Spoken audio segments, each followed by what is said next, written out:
want to be a free Albertan because I'm tired of sending all the money down east. Who do these people think they are? Well, they are an angry people, and they have every reason to be angry. Some in Saskatchewan are speaking out over their desire for separatism, with one organization already leading town halls across the province.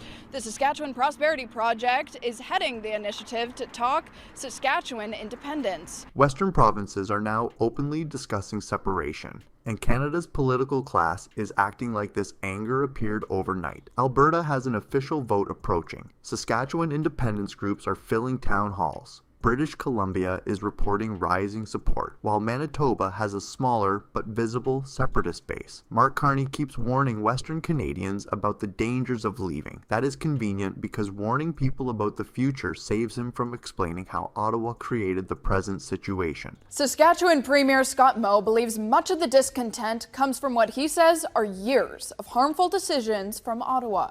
I won't agree with everything Prime Minister Carney puts forward. Alberta is where the movement has become impossible to dismiss. The October 19th vote would ask Albertans whether the government should move toward the constitutional process required for a future binding referendum. Alberta would not become independent the next morning. The vote would open the door to the next legal stage. Carney understands that perfectly well, yet he called the approach a dangerous bluff and compared it to Brexit. Apparently, allowing Albertans to formally discuss their political future now counts as reckless behavior in Ottawa. And they have every reason to be angry. From the time of the provinces were founded, when Alberta and Saskatchewan were not given the natural resources powers that other provinces had, Albertans have been put upon by a central Canadian elite that looks at them as something of a colony. Carney's Brexit warning avoids the question sitting directly in front of him. Why are Albertans even considering this? People do not wake up one morning and decide that creating a new country sounds like a relaxing weekend project. The anger developed through years of federal restrictions, cancelled infrastructure, limited access to international energy markets, regulatory delays, equalization resentment, and weak Western influence over federal governments. Ottawa kept applying pressure, then looked offended when Alberta began examining the exit. Opposition leader Carla Beck says while frustration should not be dismissed, separatist sentiments cannot go unchecked either. I think this is a time for leaders across the country and certainly in this province to speak up and talk about the consequences. The fundraising figures show that this movement has organization behind it. Alberta third-party advertisers raised more than $400,000, with most of the money going to groups supporting separation. Let Alberta Decide collected over $200,000. Pathway to Independence raised more than $82,000. Alberta's Voice, the leading federalist organization, managed around $26,000. The people defending Confederation keep appearing on television to explain how fringe separation is. The people questioning Confederation are apparently too busy donating money and building campaigns. Elections Alberta requires all third-party advertisers submit contribution reports weekly, and only Alberta residents are allowed to donate up to a maximum of $5,000 each. These are not large donations. These are smaller donations from over 1,000 Albertans. The Choose Alberta campaign expected a few $1,000s and a few hundred signs. It raised more than $100,000 and produced around 12,000 signs. Elections Alberta requires weekly reporting, limits donations to Alberta residents, and caps each contribution at $5,000. Organizers said more than 1,000 Albertans contributed. This was not one billionaire paying for an artificial uprising. It came from ordinary residents who were frustrated enough to spend their own money. Carney can dislike that message, but he cannot honestly pretend nobody is sending it. That the level of discontent with Alberta's treatment within Confederation is strong. Polling still shows that most Albertans prefer remaining in Canada, and that fact should be stated clearly. One Angus Reid poll found 35% supported holding a binding referendum, while 60% wanted Alberta to stay. Other polling placed direct support for separation lower. Alberta is not united behind independence. The political danger comes from the size and intensity of the minority. When hundreds of thousands of people are willing to discuss leaving, a serious prime minister asks what pushed them there. Carney reaches for another warning. Well, I think Albertans are hurt and betrayed. The Premier sounding off and a day later announcing changes to make it easier to get citizen-initiated questions on a referendum ballot, leading critics to accuse the UCP of paving the way for a question on separation. The Alberta Prosperity Project has also published an economic model for independence. It claims Alberta could produce a $45 billion surplus, increase direct oil and gas revenue by as much as 132% by 2045, eliminate personal income tax, remove the GST, and replace it with a 5% sales tax. These are projections from independence advocates, so they are open to challenge. Still, they give supporters something more substantial than emotion. They are discussing taxation, state revenue, spending, and how an independent Alberta might operate. As of July 2nd, Let Alberta Decide has raised over $200,000, Pathway to Independence over $82,000. That's compared to the leading federalist group, Alberta's Voice, with just $26,000 raised so far. That creates a problem for Carney. He cannot defeat an economic argument by repeatedly saying Brexit.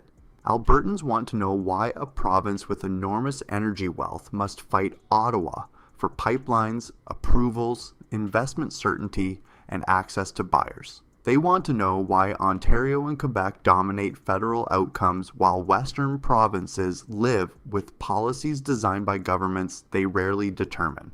Carney keeps speaking about national unity as though unity is a favor the West owes Ottawa, regardless of how Ottawa behaves. A lot of people in Saskatchewan never asked themselves the honest question, what would it look like if we were our own country? I know I hadn't. Saskatchewan is not as advanced as Alberta, but the movement there is becoming organized. Saskatchewan Prosperity Project has delivered more than 40 presentations and town halls in roughly 6 months. Its president, Brad Williams, says residents are beginning to ask what Saskatchewan would look like as an independent country. That question has moved from private frustration into public meetings. Ottawa should notice the difference. Complaints can fade. Organizations create mailing lists, leadership structures, fundraising networks, and long-term political pressure. Williams says the group has delivered more than 40 presentations and is working in coordination with a similar pro-independence organization in Alberta.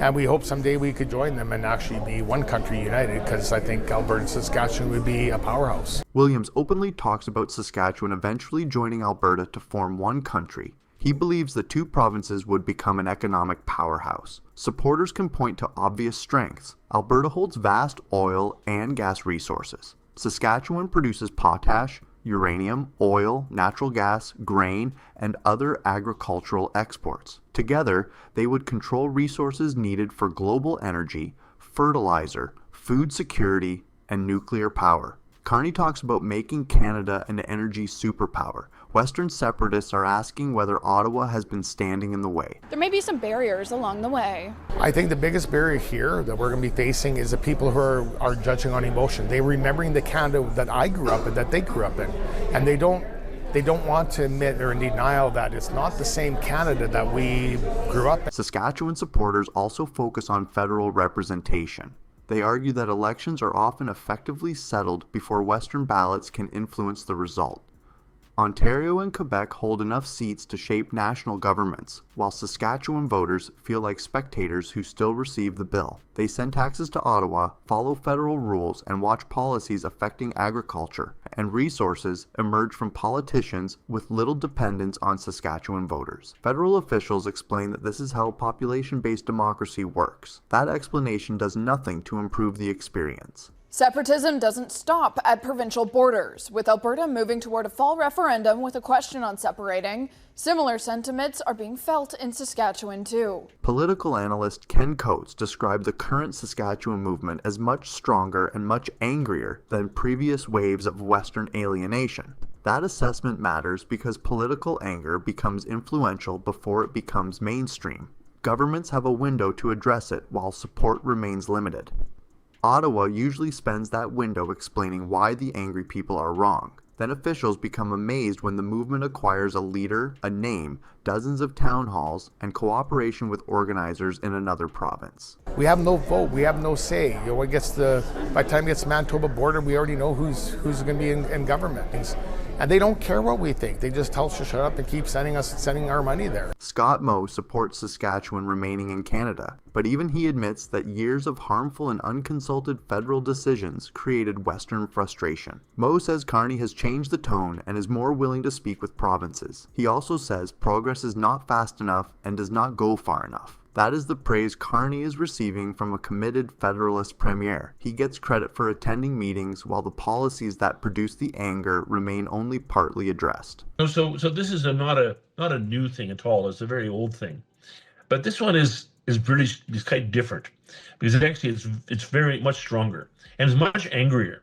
One survey placed support for Saskatchewan separation around 20%. Most residents therefore remain opposed, but 1 in 5 voters is not a meaningless fringe. The Saskatchewan movement now has leadership, more than 40 public events, coordination with Alberta organizers, and a developing economic message. Carney should be asking why 2 resource-rich Western provinces are discussing the same escape route. Instead, Ottawa keeps acting like each province invented its anger independently and for no identifiable reason. SPP President Brad Williams says support has been growing as they've hosted over 40 town hall meetings in 6 months.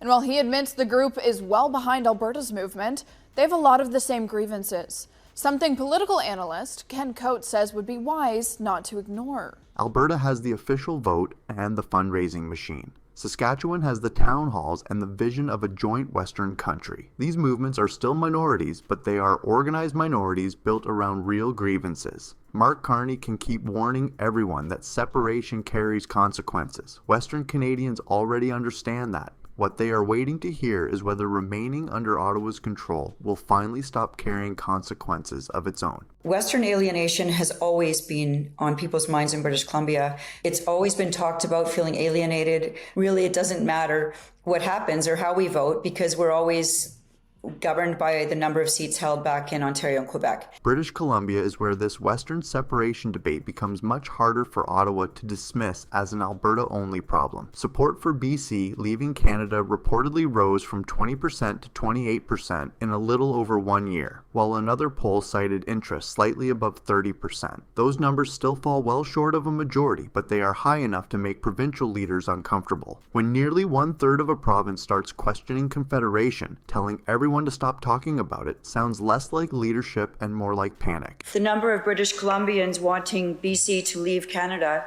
has grown from 20 to 28% in a little over 1 year. Independent MLA Dallas Brody described Western alienation in British Columbia as something people have discussed for decades. The difference now is the intensity. Many British Columbians feel federal elections are largely decided by Ontario and Quebec before Western votes can meaningfully affect the outcome. They still vote, of course, because Canada likes maintaining the ceremony. Then the final government often reflects priorities shaped thousands of kilometers away. Ottawa calls that national democracy. People in the West increasingly call it being permanently outnumbered. First of all, Western alienation has always been on people's minds in British Columbia. You know, I've been around for 60 years plus, and it's always been talked about feeling alienated about the structure of our electoral system in Canada, where, you know, we're still voting out here and the results are already in from Eastern Canada. David Eby's government has strongly rejected separatist rhetoric and attacked some of Brody's comments, particularly those involving Indigenous sovereignty. Those disputes are serious, but political condemnation does not answer the larger economic concern. Calling someone offensive does not restart a stalled mine. It does not shorten a 15-year approval process. It does not convince residents that their votes matter. Ottawa and Victoria can attack the messenger all day. The polling suggests a growing number of people still want an answer to the message. We have been reaching out. We do want to talk to the First Nations. We want them involved.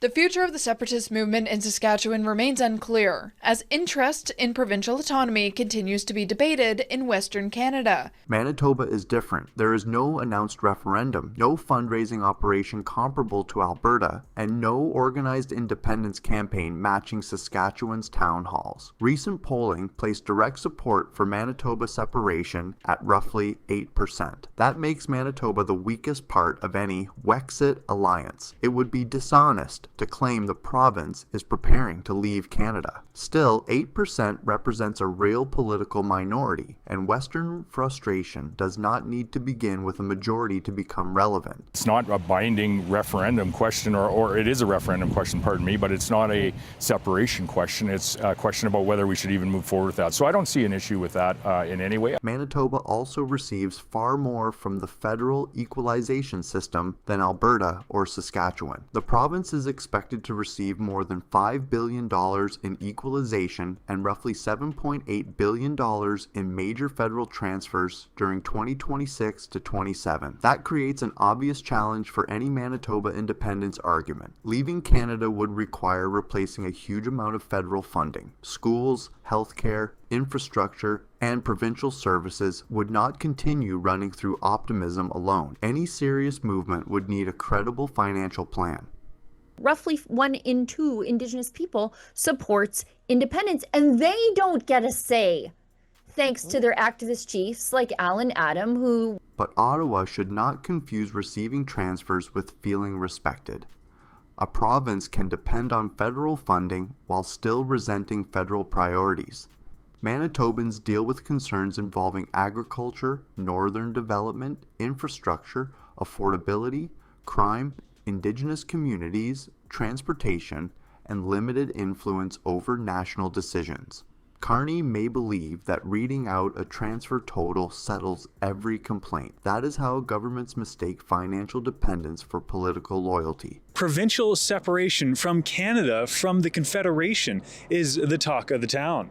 The independence movement is picking up steam here in Western Canada following the Liberal Party securing a 4th term in government with their leader, Mark Carney. Manitoba could also become strategically important if Western independence movements ever begin coordinating seriously. Geographically, it connects the prairies with central Canada and provides access toward Hudson Bay. Economically, it adds agriculture, manufacturing, transportation, hydroelectric power, and northern resources. Politically, however, it would be the most difficult province to persuade. Support remains low, the financial risks are high, and Premier Wab Kinews has not supported separation. That does not guarantee the debate will remain small forever. Alberta now has an official vote. Saskatchewan has organized town halls and cross-border cooperation. British Columbia has polling that has climbed into the 20s. Manitoba currently has a much smaller base, but regional movements can spread when people begin seeing their complaints as part of one larger pattern.